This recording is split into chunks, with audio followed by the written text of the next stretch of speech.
On the news tonight, Buhari writes Senate request $800 million World Bank loan. Tinubu jets out of Nigeria ahead swearing in. Senate presidency, North Central lawmakers rejects APC consensus list.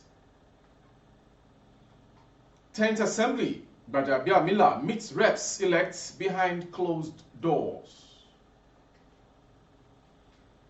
$1.7 billion repatriated to Nigeria in Q1 2023, CBN. And on sport, 2023 on the 17th AFCON. Select right players for Burkina Faso clash. Now the news in detail.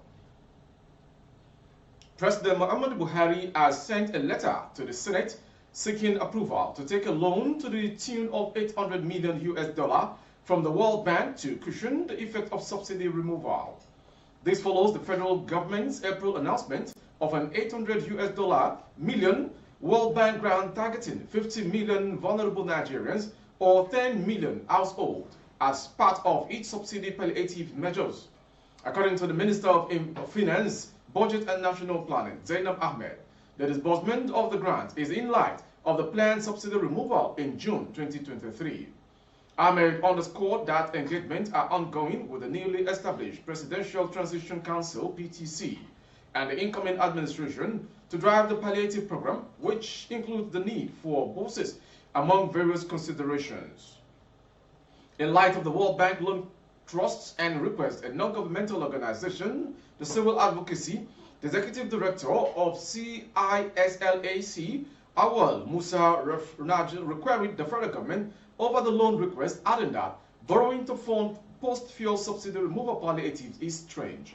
He wondered if the fuel subsidy removal process has been suspended, as announced by the Minister of Finance after the NEC meeting at the end of April. Then the government should return the borrowed money, because what are we taking the loan for?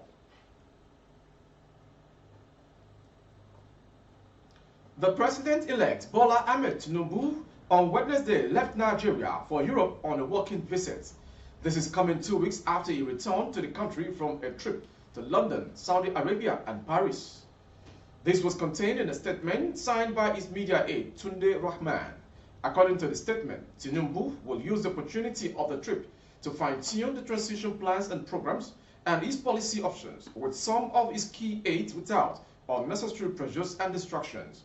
During the visit, the president-elect will engage with investors and other key allies with the goal of marketing investment opportunities in the country and his administration's readiness to enable a business-friendly climate through policies and regulations. Asiwaju Tinubu hopes to convince them of Nigeria's readiness to do business under its leadership through mutually benefited partnerships promised and premised on job creation and skills acquisitions. To politics. Senators-elect across the North Central geopolitical zone from different political parties have rejected the zoning arrangement for the 10th National Assembly leadership positions announced by the All Progressive Congress on Monday. The APC had in the zoning plans endorsed Godswill Akpabio from the South-South geopolitical zone as the president of the 10th Senate, while Barao Jibrin from the Northwest was picked as his deputy. Also in the House of Representatives, the APC endorsed Tajuddin Abbas from the Northwest as a speaker and Benjamin Kalu from the Southeast as deputy speaker.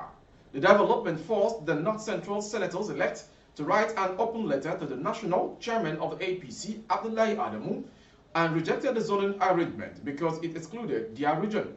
Specifically, the elected federal lawmakers said only the North Central geopolitical zone did not produce any presiding officer, although neither the president-elect nor the vice president-elect.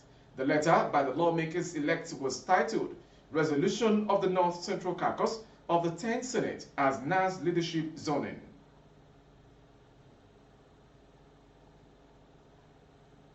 And to the next story, the Speaker of the House of Representatives, Gbajabiamila, has met with the members-elect for the 10th Assembly behind closed doors. The meeting, which had in attendance returning and new lawmakers, was held at the Transcorp Hilton Hotel in Abuja. It was gathered that the meeting was organized by the Joint Task, a coalition of 8 political parties, including the ruling All Progressive Congress, APC. Although details of the closed-door meeting were undisclosed, it may not be unconnected to part of moves towards persuading the lawmakers to support the party's choice. Speaking before the session, Bello Kumo, chairperson of the Joint Task, said the coalition aims to ensure that there is stability in the 10th Assembly. This is coming amid opposition to the nomination of Tajuddin Abbas for the speakership's position by the APC. Recall that the ruling party picked Abbas and Benjamin Kalu for the position of Speaker and Deputy. However, the party's decision that has been met with rejection by some aspirants in the race. Speaking on the development at the speakership declaration of Mukhtar Betara on Monday, the Deputy Speaker Idris Wase, who is also in the race, said they will reject any attempt to hijack the parliament. Going on to the next story. The Central Bank of Nigeria said 1.7 billion US dollar was repatriated to Nigeria's economy in the fourth quarter year of 2023. The governor of CBN, Godwin Emefiele, on Tuesday disclosed these at Lagos third biannual non-oil export summit. Also, Emefiele stated that 970 million US dollar was sold into the investors and exporters window. He noted that its program has continued to positively impact Nigeria's economy.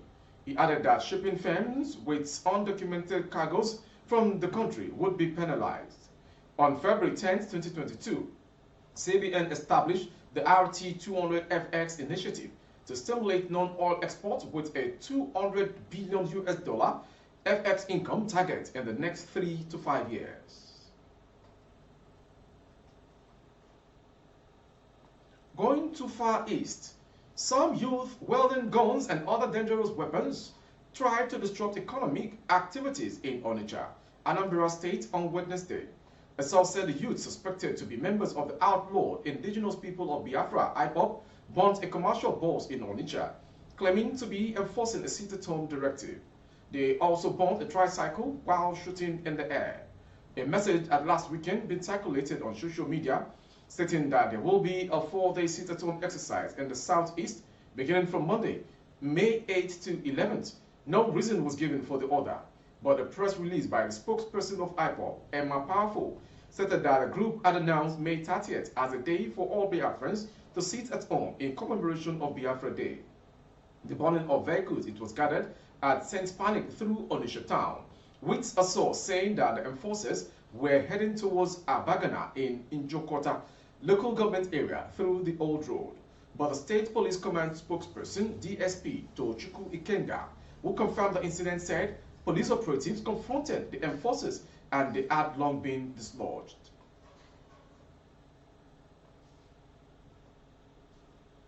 Going to Abuja.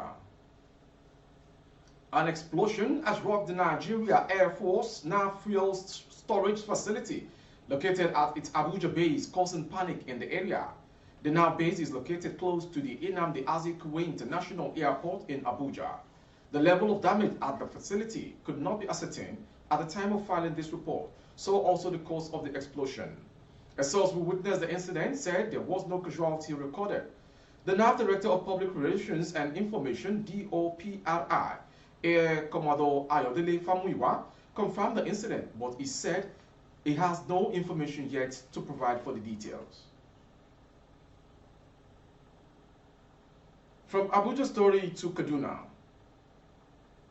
Suspected Fulani militias on Tuesday attacked Runji village in Atiap Chiefdom of Zango Kataf, local government area of Kaduna State, killing a member of the village identified as Danladi Duduk. A community leader in Runji, Konia Ben, confirmed the story that the first attack carried out in the afternoon resulted in the murder of the victim, whose residence was close to the Anglican church in the community. Information recalls that the same Runji village was attacked 3 weeks ago by suspected Fulani militias that killed at least 33 people and destroyed 40 houses. Information learned that the assailants came through the cover of herds of cattle some few minutes after 2 p.m. and started firing shots using sophisticated guns, including a revolver machine gun, which scared away all people in the community. The attack took only a few minutes, after which the assailant rushed back in the direction of Zango Oben, using cows as a cover-up, and ran away. Going to foreign story within Africa, Tunisia. A Tunisian police officer shot dead 4 people at Africa's oldest synagogue in an attack Tuesday that sparked panic during an annual Jewish pilgrimage on the island of Jebba. He gunned down 2 visitors, including a French citizen and 2 fellow officers, before he was shot dead himself, the Interior Ministry said. Another 4 visitors and 5 police officers were wounded in the attack. He the first on foreign visitor in Tunisia since 2015, and the first on the pilgrimage on the Gibra or synagogue since the suicide truck bombing killed 21 people in 2022. I beg your pardon, 2002. The Tunisian Foreign Ministry identified the 2 visitors killed as a 30-year-old Tunisian and a French national, age 42. It did not release their names. The assailants had first shot dead a colleague and taken his ammunition before opening fire at the synagogue, sparking panic among hundreds of visitors there. Investigations are continuing in order to shed light on the motive of this cowardly aggression, the Interior Ministry said, refraining from referring to the shooting as a terrorist attack.